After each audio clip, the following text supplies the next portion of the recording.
Hello. After chapter 1, we go to chapter 5. In this order. After chapter 5, we shall study chapter 3, then 4, and finally chapter 10. Now, in chapter 5, we study second order linear differential equations, which are the centerpiece of our course. Here we shall describe some very important applications. We shall study mechanical vibrations, which can be free without any force, outside force, or can be forced vibrations. First, we will change notations. In chapter 1, we worked with the y of x, unknown function, where x was variable and y was the function. And now we switch to notation x of t, where t is variable and x of t is the unknown function of t. And it is good to do this right now at the beginning of chapter 5, because the book shows some inconsistency. For the sections with applications, they use the notation x of t like in physics. In some other theoretical sections, they use y of x. And then in chapter 10, we're going to see only x of t. So x of t is much more appropriate, and we want to switch now. The notation y of x will remain only for chapter 1. So let me write this here. Only in chapter 1. And the notation x of t until the end. To the end of our course. Okay, now with this notation, we're going to study equations of the form x second plus p x prime plus qx equals f of t, where in the applications f of t will be the outside force. This equation, what you see, is called non-homogeneous equation.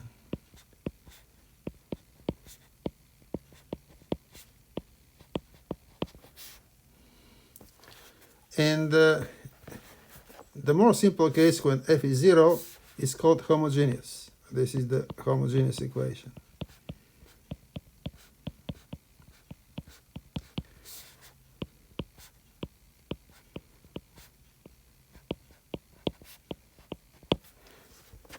Now,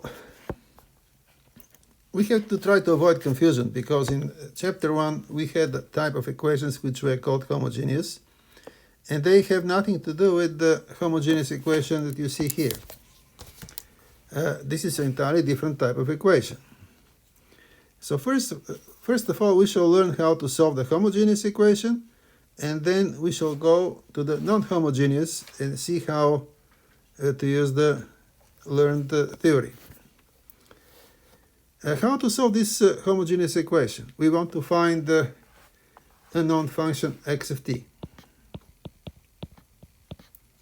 So we have second derivative, first derivative, function itself, and on the right side 0. P and Q are coefficients.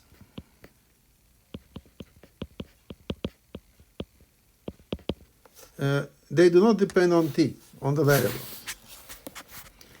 So that's this equation is called linear with constant coefficients. So this equation appeared, this homogeneous equation which I'm underlining, it appeared a long time ago, and people tried to solve it by different means. And a very considerable progress was done by Euler.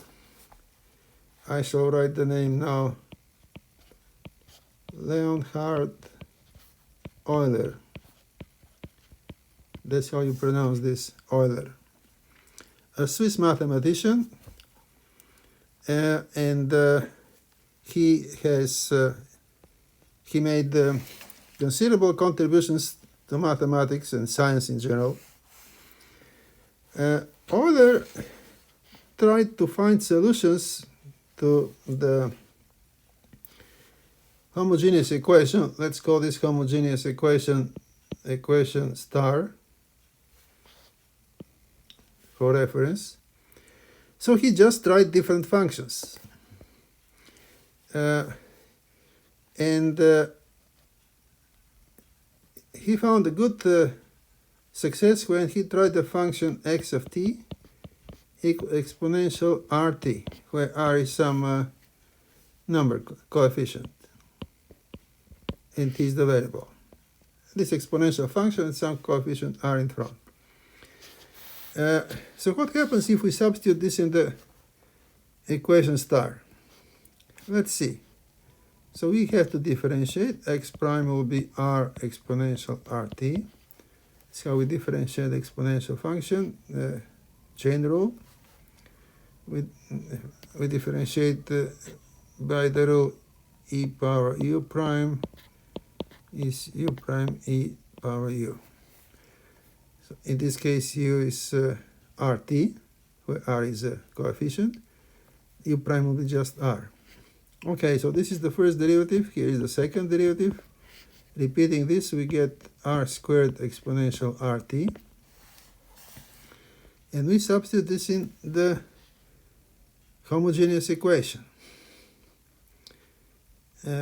So x second plus px prime plus qx. This becomes r squared exponential rt plus pr exponential rt plus q exponential rt.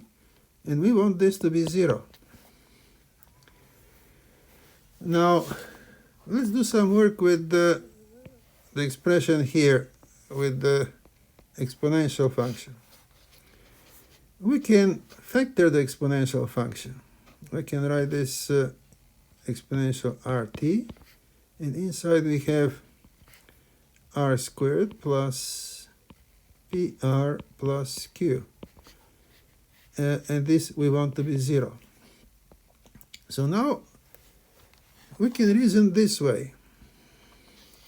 The exponential is never 0. This is strictly positive no matter what is t.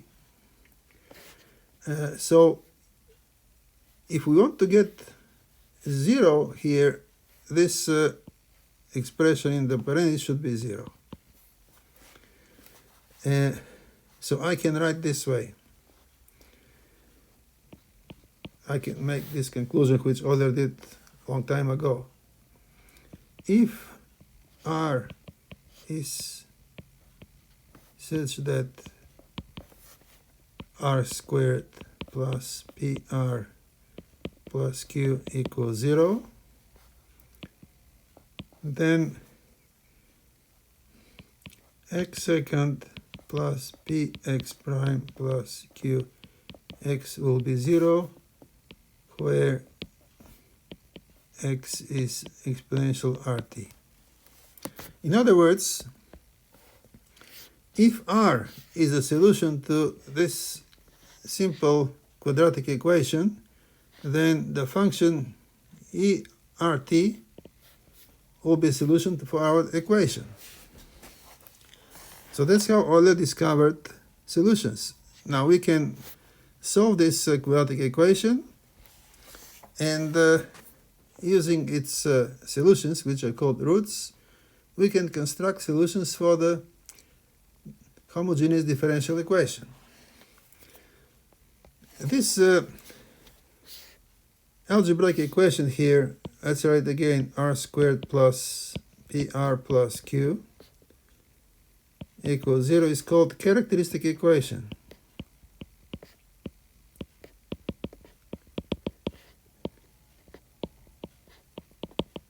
Characteristic equation.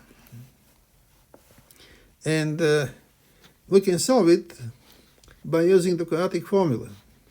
The quadratic formula says that the solutions are given by this expression minus r plus minus square root p squared minus p, sorry, here, plus minus square root p squared minus 4q divided by 2.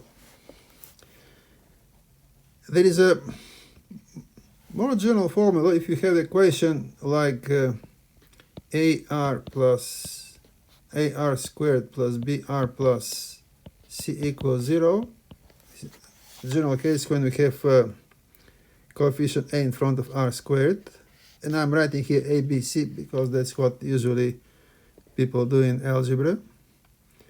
The general quadratic formula goes this way: r is a negative b plus minus square root b squared minus 4ac, all this divided by 2a.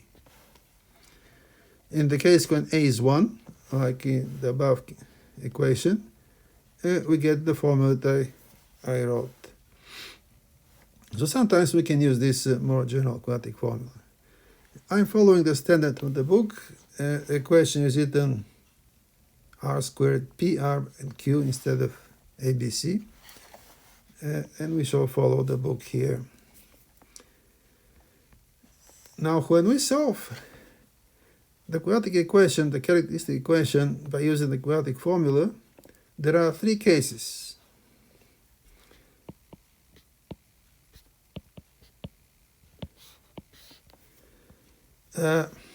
Case 1, then in this case p squared minus 4q is positive, and we have 2 different solutions, 2 real solutions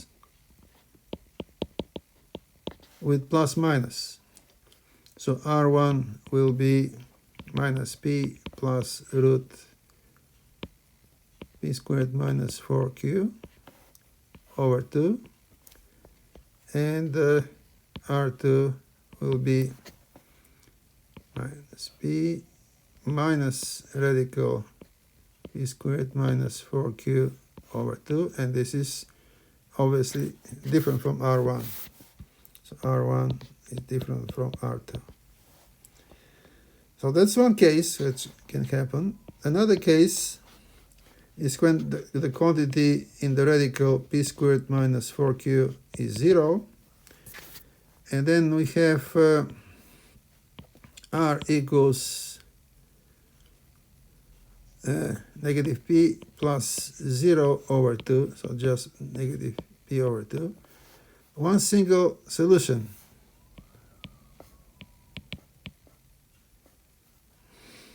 Let's just write one solution, which is called repeated.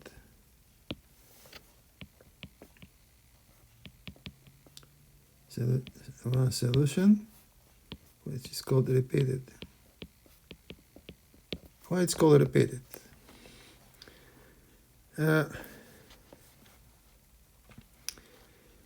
The quadratic expression r squared plus pr plus q can be factored this way: r minus r1 times r minus r2.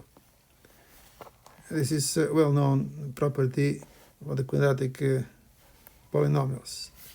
r1, r2 are called roots. r1 is called roots. If we don't talk about equations, they're just called roots for this quadratic polynomial. Now when this equals 0, r minus r1, r minus r2 equals 0. So then the first or the second factors will be 0. r minus 1 is 0 when r equals r1, or the second factor when r equals r2. And in the case when we have r1 equals r2, then, so if this is present, then we can write our polynomial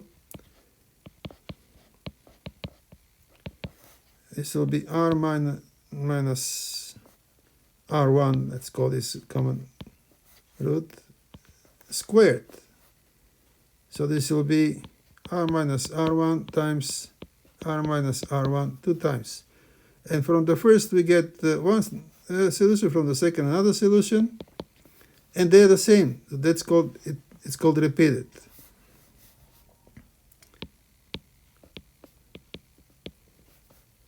Repeated root.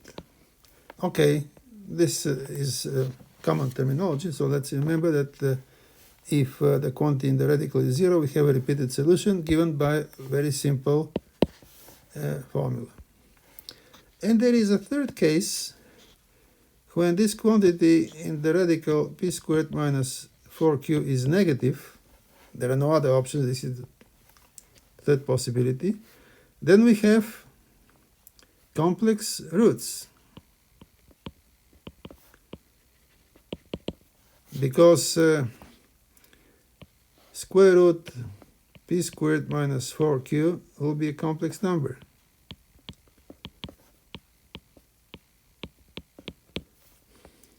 So we shall come to this later. I just want now to prepare you mentioning these three possibilities. And now the question appears, okay, we can find a solution by using this characteristic polynomial. What about general solution? How to find a general solution? To find a general solution, we are using these solutions for the characteristic equation. And how is this happening? We have one general theorem.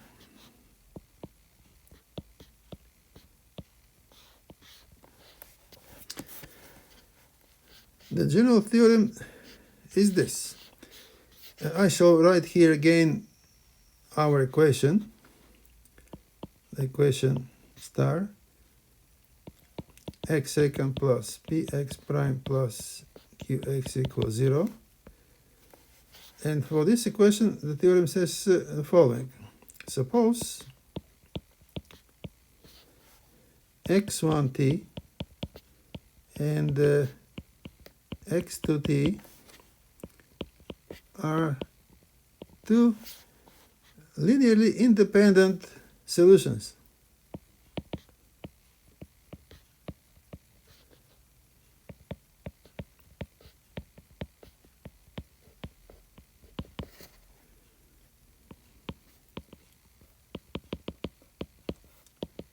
For this homogeneous equation.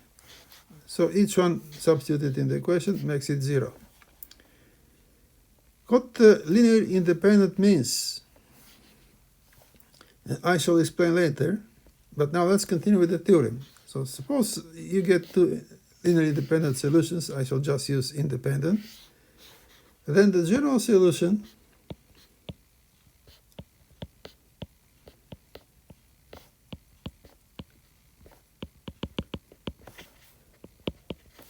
is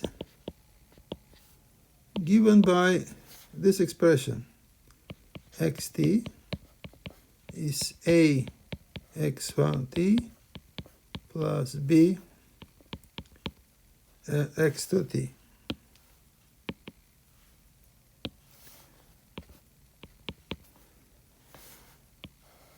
And a and b are arbitrary parameters, so arbitrary constants. ab arbitrary constants, sometimes called parameters. Now, remember when we solve first order equation, in chapter 1 we have one arbitrary constant of integration which we call c. When we work with second order equations, in the solution we have two arbitrary constants, a and b. And if we have initial conditions, we shall talk about this later, then we can compute them explicitly. But here, this is our theorem. Our work is based on this theorem. Let me repeat it. Given the homogeneous equation star, suppose you have two independent solutions, x1, x2. And then the general solution can be written as combination of these two. And further, if we have initial conditions, we can compute A and B. Now, what linearly independent means? Here is a definition.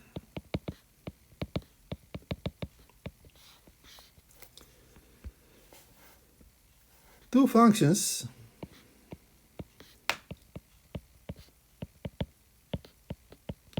let's say E of t and V of t, I prefer to use t for variable all the time, are called linearly independent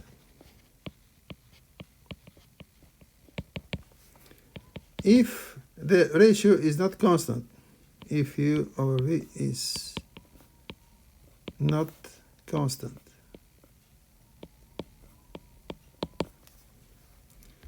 If the ratio is constant, they are dependent. They're called linearly dependent. So if the ratio is constant, E over V you can write C, which is a constant. And then this is the same as to say that U is C times V for every t. Explicitly, E of t equals constant times V of t for all t.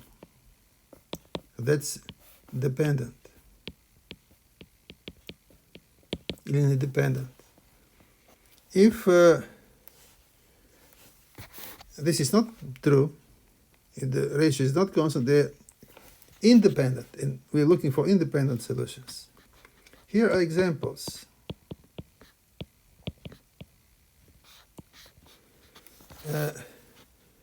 Take the two functions, E of t to be, let's say, 5 times cosine t, and V of t to be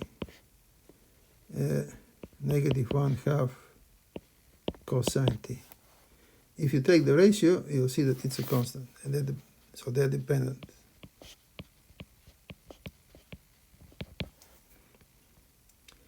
Also dependent are, if you take the functions t squared and 10 times t squared are dependent.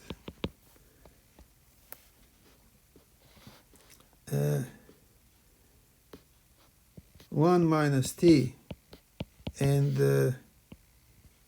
3 minus 3t are dependent, these two functions.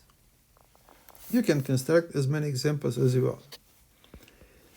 Independent functions.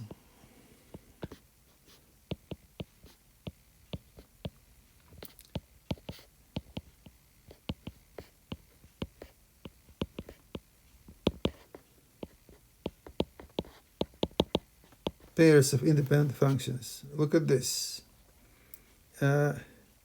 You can take the function U to be t plus 1 and V to be t squared. A ratio is obviously a rational function, not a constant. Another pair, you can take cosine t and V to be sine t. U divided by V will be cotangent, not a constant. A very important example is this. If you take U to be a function exponential at and V to be exponential bt, where a is different from b, these two functions are independent.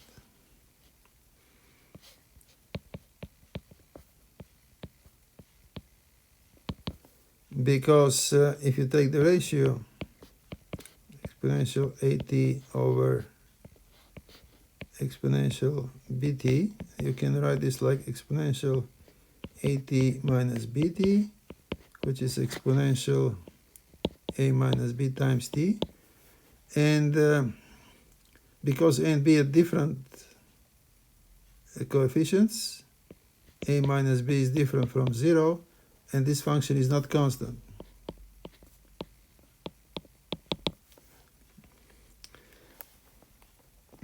So now we shall work with such exponentials. Remember the three cases which I mentioned before for the solutions of the characteristic equation. Let's go back to case 1, where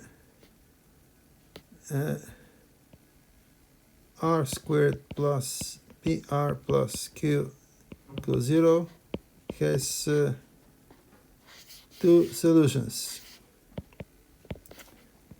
real different solutions.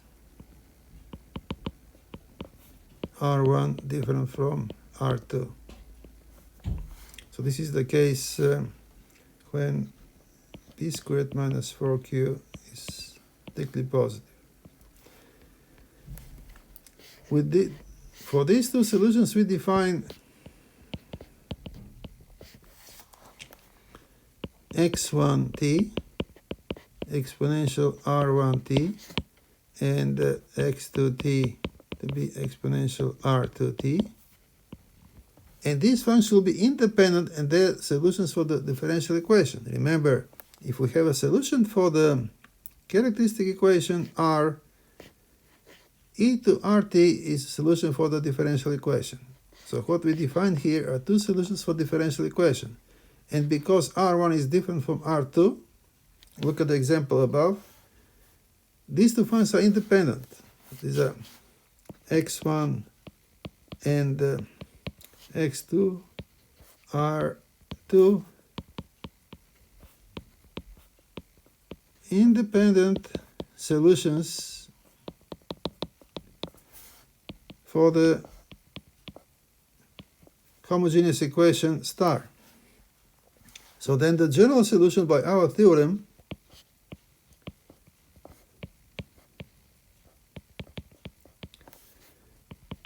given this way. Xt will be some parameter exponential r1t plus b exponential r2t. So we have a general solution for this first case. Maybe immediately it's good to see some examples.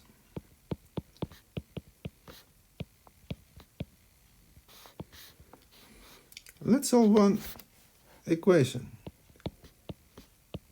Solve this. X second plus 4x prime plus 3x equals 0. This is a homogeneous second order equation, and the process of solution goes this way. So we write the characteristic equation, r squared, here p is 4, q is 3, so I have to go 4r plus 3 equals 0, a quadratic equation. So see how you do it. Second derivative is r squared, first derivative is just r, and the third term is like zero derivative, just r to 0 power, and this is the characteristic equation. This is our characteristic equation.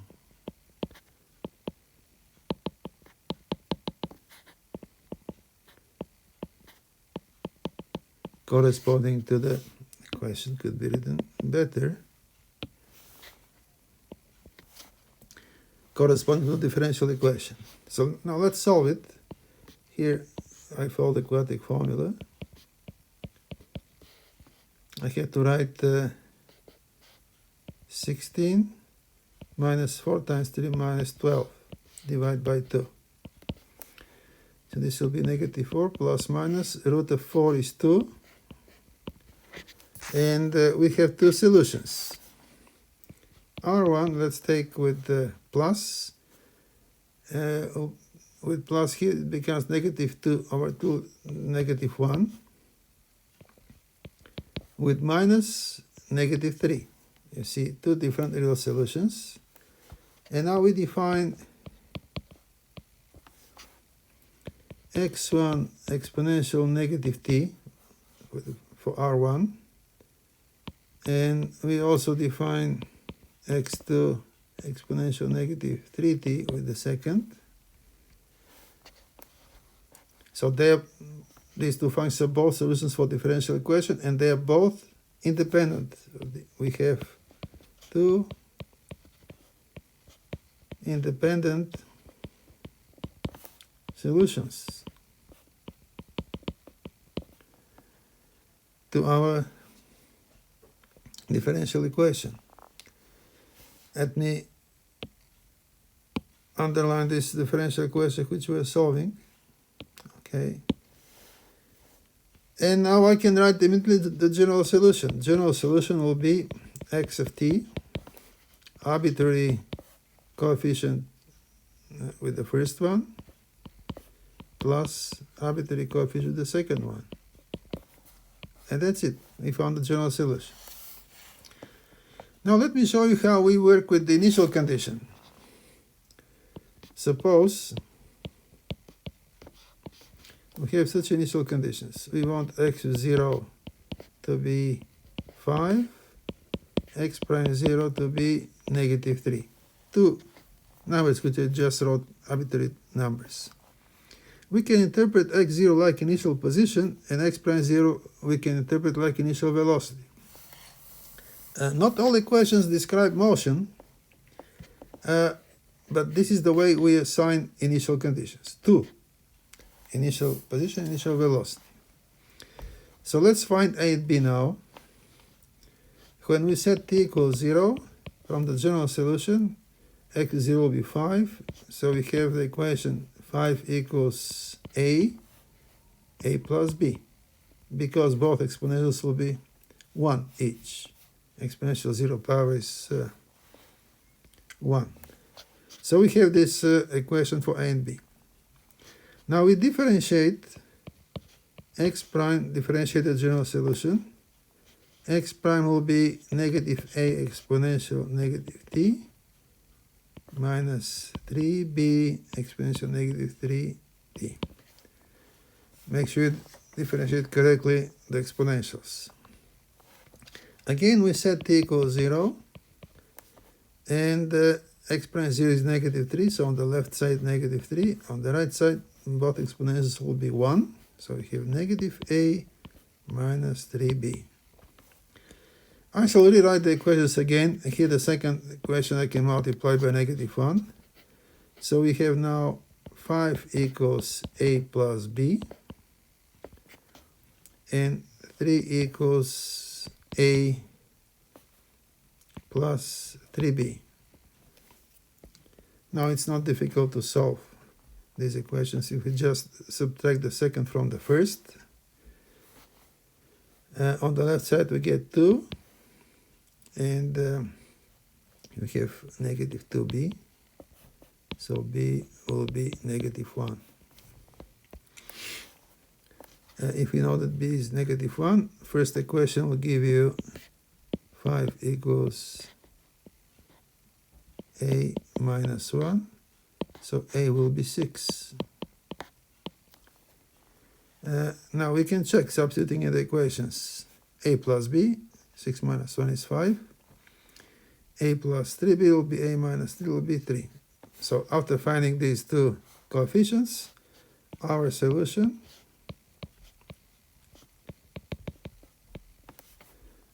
is this. X of t equals 6 exponential minus t minus exponential negative 3t. So this function, this combination of exponentials, is solution for our equation, our differential equation, homogeneous differential equation. It also satisfies the initial conditions. When t is 0, this is 5, and x prime 0 is negative 3. Okay, we shall consider other examples, and also we had to consider the other two cases for repeated root and for complex roots. This will happen in our other lectures. In the meantime, you can also read very carefully the notes that I'm posting for chapter 5 for week 4, and there are a lot of information there. Some things will be repeated, but it's good to repeat. Goodbye.